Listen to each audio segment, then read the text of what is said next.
Hello everyone, hope you're having a wonderful day. This is the video for topic 15, lesson 3. And in this video, we're going to be looking at finding the surface area of rectangular prisms. Just a couple vocabulary words before we get started here. The surface area of a rectangular prism is the area of all 6 faces of the rectangular prism added up together. When I think of surface area, I like to think of perfectly wrapping a present with wrapping paper around a box. When we talk about the 6 faces of a rectangular prism, we're talking about the faces of the front face, the back face, the left face, and the right face.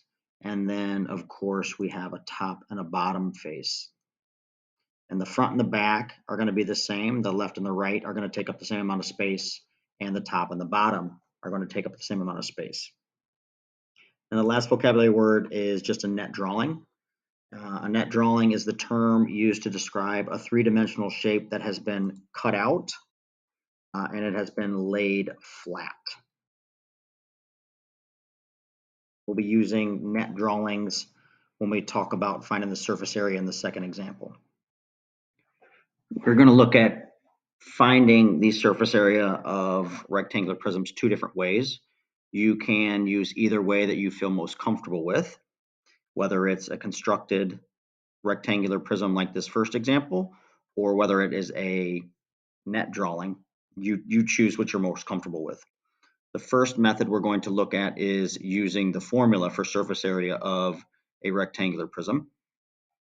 And that formula, a little bit lengthy, says that we're going to take 2 times the length times the width of the rectangular prism, and we're going to add that to 2 times the length times the height of the rectangular prism, and then we're going to add that to 2 times the width times the height of the rectangular prism. So I like my colors. So for me, the length of the rectangular prism for me is always the longest bottom edge. So in this case, that bottom edge, the length is going to be 4.5. The width for me would be the other bottom edge, which in this case is going to be 2 centimeters. And then the height, of course, is the distance going up and down from the bottom to the top of the prism. And we'll put that in purple. And just like with the other formulas that we have used this year, all you need to do is write your formula down, and then you're going to go back in and plug your numbers in for each of the variables or the words that represent that dimension. So I have copy and pasted the formula in on the first line. Let's go back in and then type in the numbers to replace the word. So we have the 2 and the multiplication sign. The length in this case was 4.5, and the width was our orange color, so that's 2. We're going to do 2 times the length again, which is 4.5, times the height, which in this case was the purple number, which is 3. And then the last piece here is taking 2 times the width, which was orange, which was 2, times the height, which is the purple, which is 3. And we have substituted all of the numbers into the formula that we need to. And essentially now we just have a large order of operations problem. We do need to do the work inside the parentheses first. Feel free to use a calculator at this point to help you chunk this up a little bit. So 2 times 4.5 times 2, if I use a calculator, I see that that is worth 18. And 2 times 4.5 times 3 is going to give me 27. And then 2 times 2 times 3 is going to give me 12. And then the last step here, we can just add the 18, the 27, and the 12, and we can get a total of 57. And since this is an area, we are going to take things to the second power. So you make sure you put your units. In this case, it's going to be centimeters to the second power. The other way to find the surface area of a rectangular prism is to find the area of all 6 rectangular faces and just add them together. So we have a net drawing of a rectangular prism here. And the first thing I like to do here is to kind of go through and highlight all the edges that are the same size and the same color. So all these edges that I am highlighting in blue are going to be equal to 2.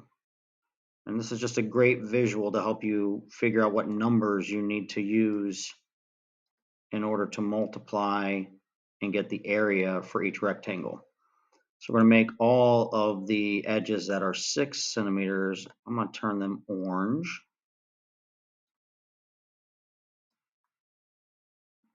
And then we'll make all of the edges that are 3 centimeters purple. So this edge is 3. This edge here is 3.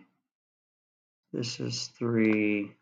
All the purples are going to represent a length of 3.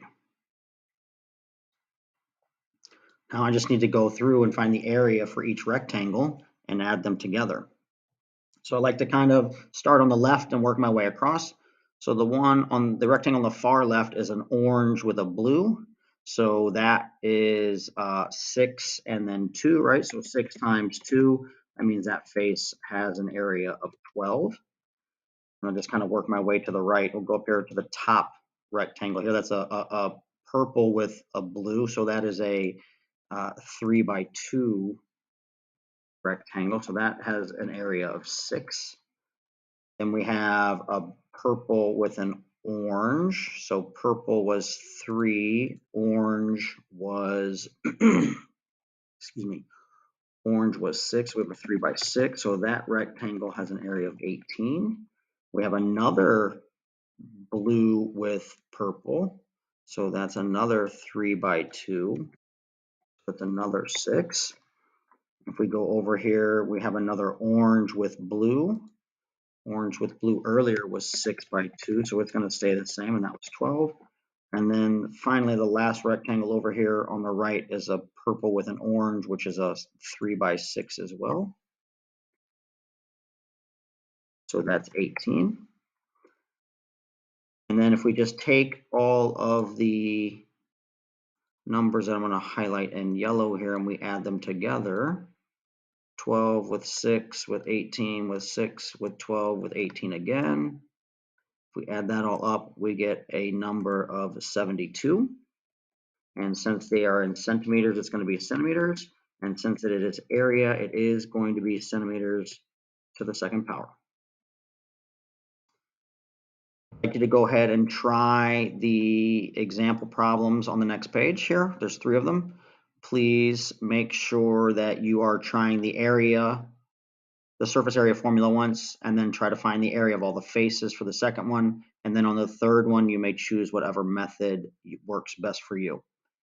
I'm going to pause this video and then you can come back and see the results. Here are the answers to the practice problems that we wanted you to try on your own. Please double check your work against the work that I did.